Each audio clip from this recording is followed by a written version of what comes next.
Amigos do Na Área do Esporte, salve! Aqui estamos para atualizar as informações do esporte, fazer as observações sobre as coisas que acontecem no âmbito do futebol, principalmente na nossa aldeia. Digo, no âmbito do futebol, a gente fala mais de futebol, mas tem um detalhe que chama atenção, e eu vou começar por ele hoje, que é a participação do Unilife Maringá na Superliga Feminina de Vôlei, que acontece já no próximo dia 1º de novembro. As meninas do técnico Alduri Gaudêncio estão se preparando, uma preparação intensa, a participação no Campeonato Paranaense da modalidade. O time de Maringá sobra nesta competição, aliás, a usa exatamente para ir afinando o seu elenco e definindo suas estratégias, visando esta segunda participação consecutiva na Superliga Feminina de Vôlei, a principal competição do país, onde estão as grandes estrelas da modalidade, as jogadoras da seleção brasileira, e o Unilife Maringá tem um elenco reforçado com algumas jogadoras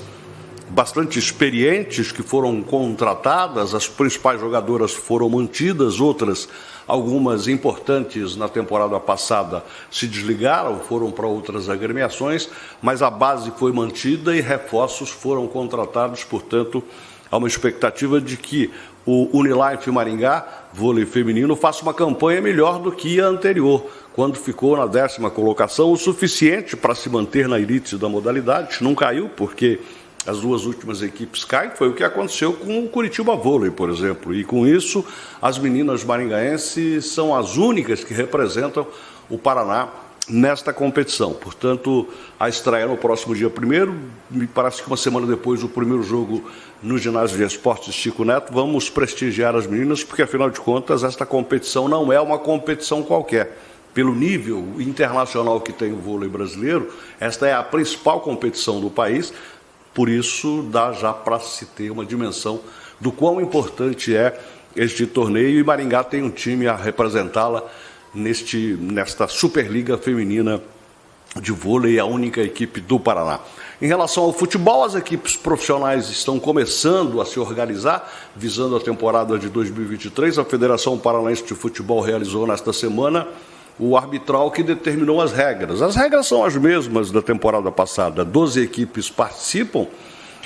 As 8 melhores na primeira fase vão à fase seguinte dos mata-matas para a definição de quartas de final, de semifinal e das finais. Maringá tem a representá-la 2 times na primeira divisão. Há muito tempo isso não acontecia. Maringá tem o Maringá Futebol Clube, que é o vice-campeão paranaense, não é?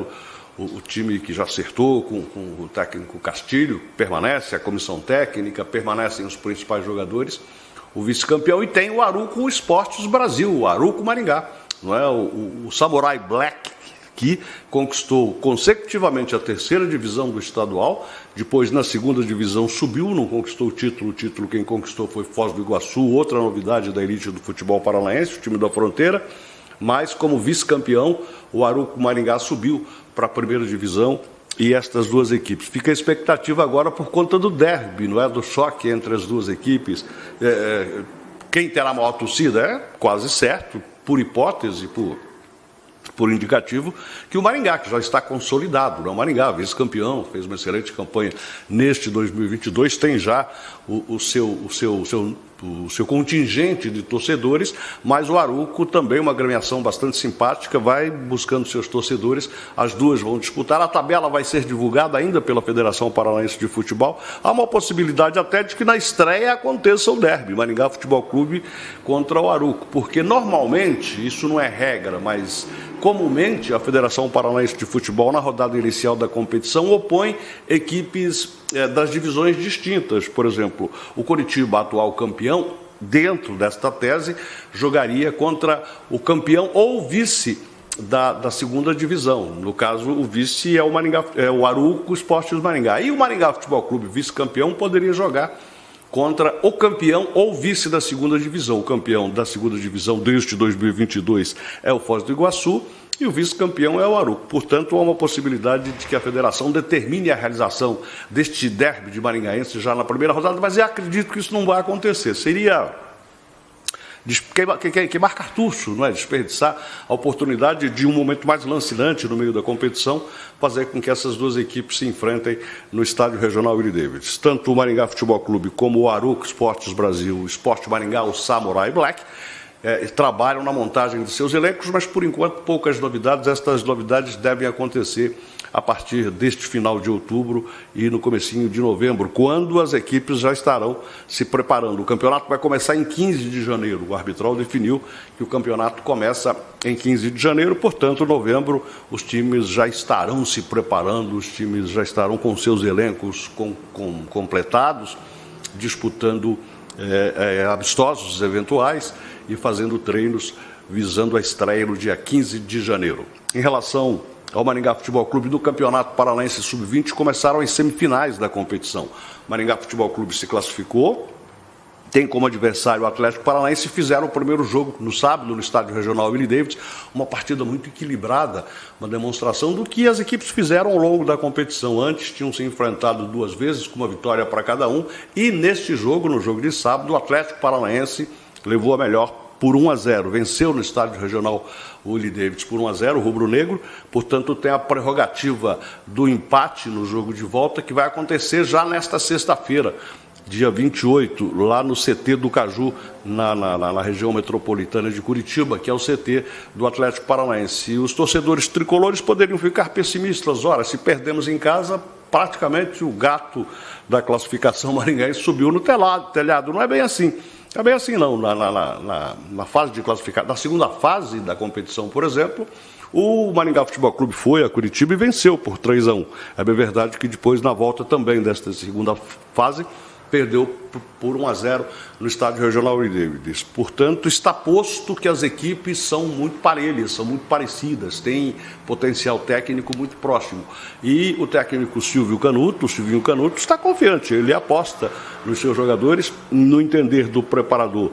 Perdeu em casa por conta de que, é claro, pelo valor do adversário, mas também porque seus comandados, seus pupilos desperdiçaram oportunidades para igualar e talvez até vencer a partida. Portanto, sexta-feira agora há a definição de um dos finalistas do Campeonato Paranaense Sub-20, que é um pré-profissional, não é? Muitos dos jogadores que estão nestas equipes, principalmente de Atlético Paranaense, que costuma usar no campeonato estadual, jogadores da base. Então, esses jogadores, a maioria destes jogadores faz parte dos elencos principais, tanto de Atlético Paranaense como de Maringá Futebol Clube. Então, a definição no outro cruzamento, São Joséense, de São José dos Pinhais, e Curitiba. Fizeram o primeiro jogo, empataram em 1-1. Também vão para a segunda partida e aí os dois vencedores vão fazer a final do campeonato. Em relação à terceira divisão, Maringá, o Grêmio de Esportes Maringá classificado com tranquilidade, usou o time reserva contra o Arapongas fora de casa, venceu por 5-1, é o melhor time da competição. Agora entra a fase de cruzamento, agora que o bicho pega, agora vale vaga na segunda divisão. O Grêmio de Esportes de Maringá vai enfrentar o Araucária, primeiro jogo neste sábado, lá na cidade, lá na região metropolitana de Curitiba, em Campo Largo, e o segundo jogo, o jogo decisivo, no Estádio Regional Willie Davids, Grêmio Maringá e Araucária. Na outra semifinal estão Arapongas que pode inclusive perder pontos, vai ter um julgamento aí no TJD, pode perder os pontos e deixar de ser o classificado. Arapongas que vai enfrentar a equipe do Patriotas. Destas 4 equipes, sairão 2 que vão para a segunda divisão de 2023. Era isso, um abraço a todos e obrigado pela atenção aqui na área do esporte.